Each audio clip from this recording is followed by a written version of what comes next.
துணை சீரியல்ல சோழனோட வீட்டுக்கு ஒரு பெரிய வண்டி வந்து நிக்குது. என்ன அப்படின்னு பார்க்கும்போது எல்லாமே பார்த்தீங்கன்னா, புது பாத்திரமா இருக்கு. யார் அனுப்பிவிட்டா அப்படின்னும்போது பின்னாடியே பார்த்தீங்கன்னா, மனோகரம் அவங்க அம்மா வந்து நிக்கிறாங்க. நான் தாம்மா அனுப்பிவிட்டேன் அப்படின்றாங்க. எதுக்குப்பா இதெல்லாம் அனுப்புறீங்க? ஆமா உனக்கு இங்க ஒரு பொருளும் ஒரு வசதியும் இல்ல. அதனால தான் நாங்க இதெல்லாம் அனுப்பிச்சு விட்டோம். எடுத்துக்கம்மா அப்படின்றாங்க. ஆனா நிலா பார்த்தீங்கன்னா, இதெல்லாம் எனக்கு எதுவுமே வேண்டாம். எங்க வீட்ல இருக்கவங்களே இத வாங்குவாங்க. இவங்க வீட்ல என்ன இருக்கோ அத நாங்க யூஸ் பண்ணிக்கிறோம். நீங்க இதெல்லாம் எடுத்துட்டு போங்க அப்படின்னு சொல்லிட்டு மனோகர் கிட்ட சொல்லிடுறாங்க. என்னம்மா இப்படிலாம் பேசுன? எந்த வசதியும் இல்லனாலும் நான் ரொம்ப சந்தோஷமா தான் இருக்கேன். இன்னும் கூடிய சீக்கிரம் இந்த பொருள் எல்லாத்தையுமே நாங்களே வாங்கி எங்க வீட்ல வைப்போம் அப்படின்றாங்க. அப்படி சொல்லி என் மருமகள அப்படின்னு சொல்லிட்டு பார்த்தீங்கன்னா, நடேசன் அழகா சொல்லி அனுப்புறாரு.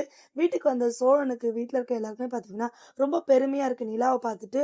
உடனே அங்கருந்து வானதி வராங்க. சோழன் வந்து கிண்டல் பண்ணாரு. "என்ன வானதி ஏதோ மெடிக்கல் ஷாப் வைக்க போற, பெரிய சாதிக்க போறேன்னு சொல்றாங்களே" அப்படின்றாங்க. வானதி "ஆமாம் ப்ரோ. நானும் பெருசா சாதிக்கணும்ல. உங்க ஒய்ஃப் கூட தான் ஆர்க்கிடெக்ட்ன்றாங்க. நல்லா பண்றாங்க.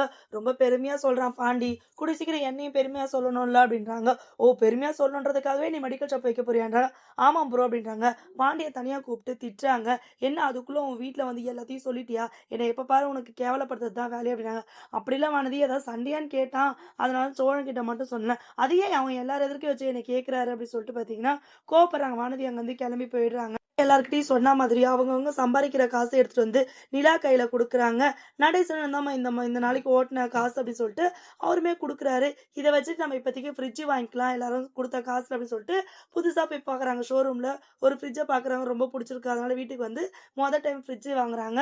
தண்ணி வச்சு குடிக்கிறாங்க. பாண்டி இது எல்லாமே பார்த்தீங்கன்னா, ரொம்ப சந்தோஷமா இருக்கு. வீட்ல இருக்கிறவங்க சந்தோஷமா டைம் நம்ம வீட்டுக்கு ஒரு புதுசா ஒரு பொருள் வந்திருக்குன்னு சொல்லிட்டு ஃபோன் பண்றாங்க. 6 மாசம் டைம் குடுத்தாங்கல்ல எங்க மாமா. பார்த்தீங்கன்னா, அவருக்கு சீக்கிரமா உடம்பு சரியாயிடுச்சு.